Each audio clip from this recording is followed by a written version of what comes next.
Magandang araw mga kababayan at eto na at ang ating mga kasamahang mga Duterte Riders ay nagsama-sama na ho dito sa bahagi ng EDSA at talagang grabe ho yung ingay ng ating puwersa, no, para maipapatid sa ating gobyerno na hindi ho tayo titigil hanggat hindi makakauwi si Pangulong Duterte dito sa Pilipinas at ito ho ay bilang paghahanda mga kababayan para sa darating na March 11.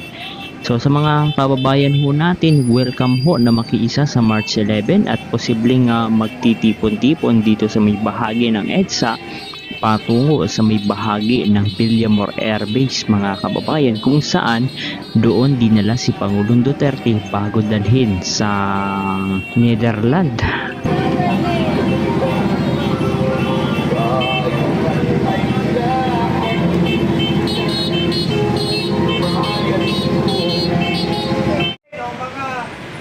Ng mga Marines at binulgar nila na sila ay inutusan na magdala ng mga pera sa bahay ni Marcos Jr. mismo.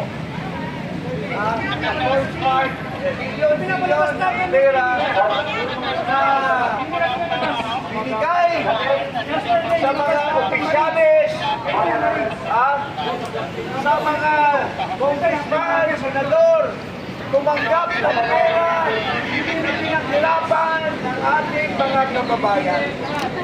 So, kailangan mapagkasig na tayo, magkaisa po tayo para mapagdala natin sa husgado at makulong ang mga magnanakaw sa pera ng bayan, sa pera ng ating mga mamamayan na naghihirap, nagbabayad ng buwis araw-araw. Mga kababayan, andito kami ngayon, nagselebrar ng 40th EDSA People Power. So, ilagay natin sa puso at diwa natin na hindi pa rin libre ang ating mga kababayan sa karahasan, sa mga suppression at mga panghaharas na gobyerno sa atin. Maraming pinapahilan ng kaso, nagsasalita lang sa kanilang pinahin sa ating kamulastugan ng ating gobyerno.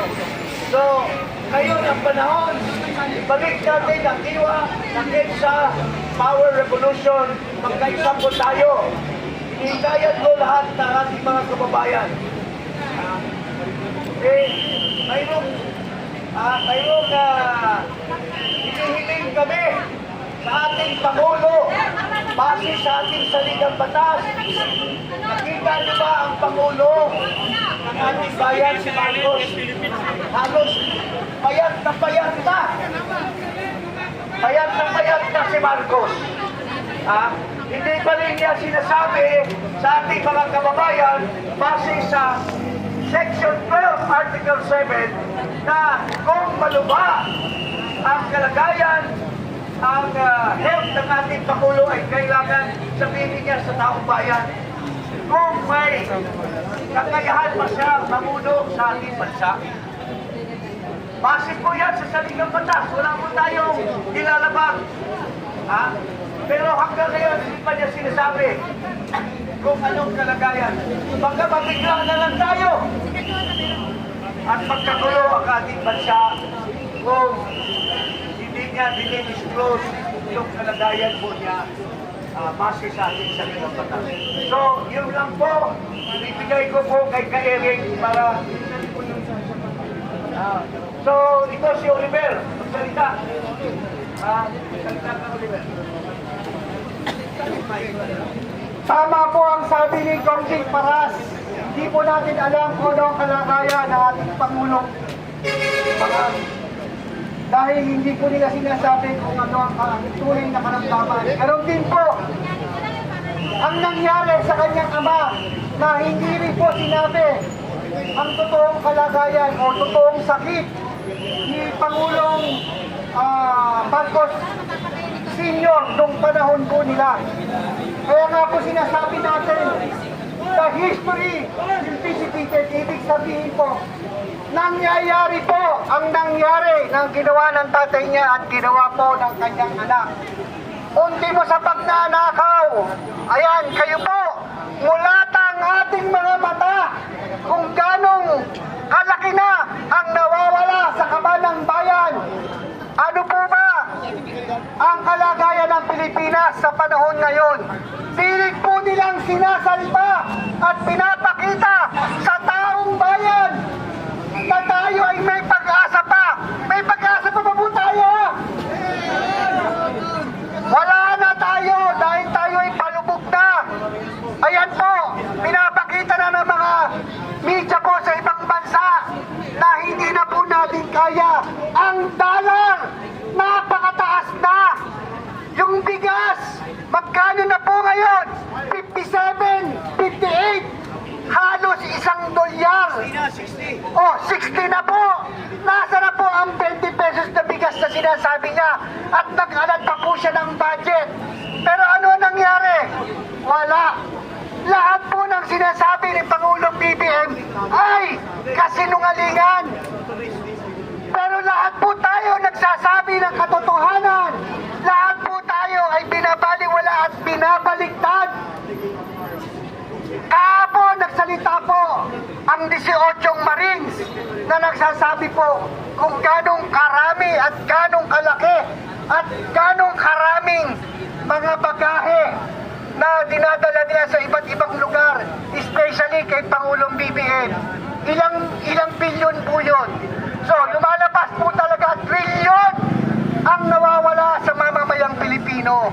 Ngayon, nasa na po si Juan de la Cruz na gustong makapag-aral ng libre ang kanyang anak. Libreng pag-aaral, libreng hospital, libreng panganganak. Kayang-kaya ng gobyerno kung gugustuhin. Samantalang sila, habang tayo'y binabaha ang buong Metro Manila, NCR, sila naman po, binabaha ng yaman. Bili rito, bili ron. Nasa na po yung mga pera na sinasabi po nilang pinagbentahan ng mga sports car. Ba't hindi po natin ibigay yan, ipagpatayo ng ospital at itulong sa mamamayang Pilipino? Sa mga may cancer patient, pumipila. Alam niyo po ba yun, kung may mga kamag-anak po tayo, di ba? Grabe po sila pumila. Kapag kahaba-haba. Tapos ano nangyayari po? Lumapit ka kay congressman, lumapit ka kay mayor.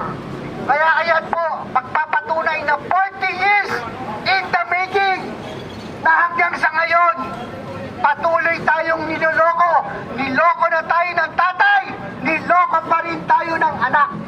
Ayan po ang magpapatunay na 40 years tayong niloloko ng mga Marcos. Marcos, pangab, Marcos, resign, Marcos, manloloko. Yan. Okay. Hawak ka muna ba, Lord? Isa nito.